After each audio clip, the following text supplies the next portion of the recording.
اردو زبان و ادب کی بیٹھک روح اردو۔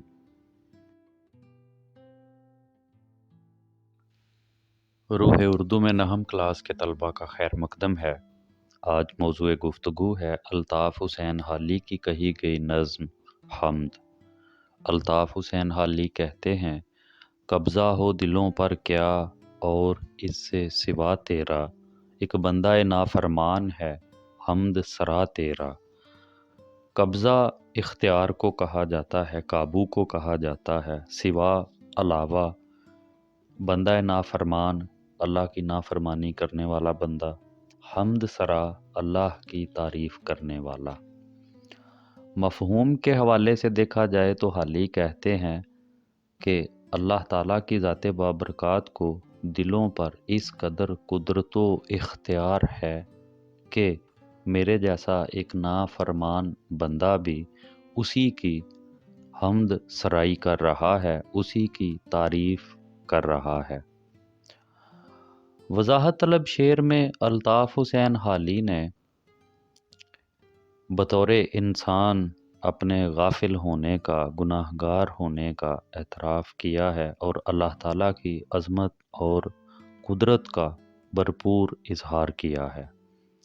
شاعر کہتے ہیں کہ اگرچہ مجھ میں کوئی خاص خوبی نہیں، پھر بھی اللہ تعالیٰ کی ذات نے مجھے اپنی حمد و ثنا بیان کرنے کی توفیق عطا فرمائی ہے۔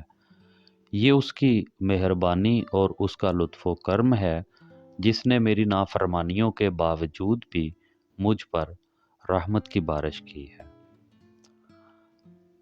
فی الحقیقت اللہ تعالیٰ کی ذات انسان پر بہت مہربان ہے اور اللہ اپنے انسان سے بے حد پیار کرتا ہے۔ انسان غلطی اور گناہ کی روش پر گامزن رہتا ہے اور اس کا وجود گناہوں سے آلودہ ہو جاتا ہے، لیکن اللہ تعالیٰ کی رحمت اتنی وسیع اور اس کی مغفرت اتنی وسیع ہے کہ چاہے انسان کے کتنے ہی گناہ کیوں نہ ہوں، اللہ تعالیٰ اپنی مہربانی، نوازش اور کرم سے ان کو معاف فرما دیتا ہے۔ جیسا کہ کسی شاعر نے کہا، ہم نے تو جہنم کی بہت کی تدبیر، لیکن تیری رحمت نے گوارا نہ کیا۔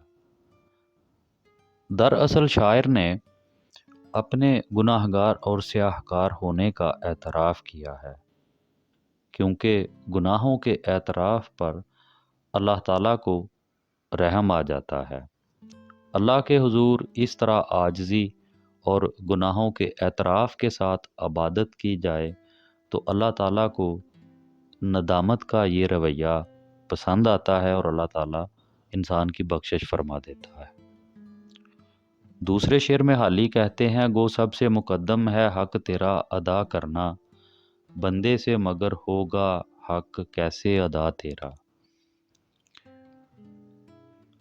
شاعر کے کہنے کا مطلب یہ ہے کہ اگرچہ اللہ تعالیٰ کی اطاعت انسان پر سب سے پہلا فرض ہے، مگر انسان سے اسی فرض کی ادائیگی بمشکل ہوتی ہے۔ انسان اس حق کی کامل طور پر ادائیگی سے عاجز ہے۔ انسانی زندگی پر غور کیا جائے تو نظر آتا ہے اللہ تعالیٰ نے انسان کو اشرف المخلوقات کے درجے پر فائز کیا ہے، کیونکہ اسے عقل و شعور جیسی عظیم نعمتیں عطا فرمائیں۔ پھر انسان کی ہدایت اور رہنمائی کے لیے سلسلہ انبیاء کا آغاز کیا اور آخر میں قرآن مجید جیسی کتاب کو رہتی دنیا تک کے لیے ہدایت کا ذریعہ بنا کے آخری نبی کے ذریعے اس دنیا میں بھیجا گیا۔ سلسلہ نبوت کا تقاضا یہ ہے کہ انسان اللہ تعالیٰ کی اطاعت کرے، اس کی فرما برداری کو تسلیم کرے اور اس کے حقوق کو سب سے زیادہ مقدم رکھے۔ لیکن اس دنیا کی رنگینی اور رعنائی میں کھو کر انسان اپنے اصل مقصد کو بھول جاتا ہے اور اللہ تعالیٰ کے عائد کردہ فرائض کی ادائیگی میں اسے غفلت اور کوتاہی ہو جاتی ہے۔ اللہ تعالیٰ کی نعمتوں کے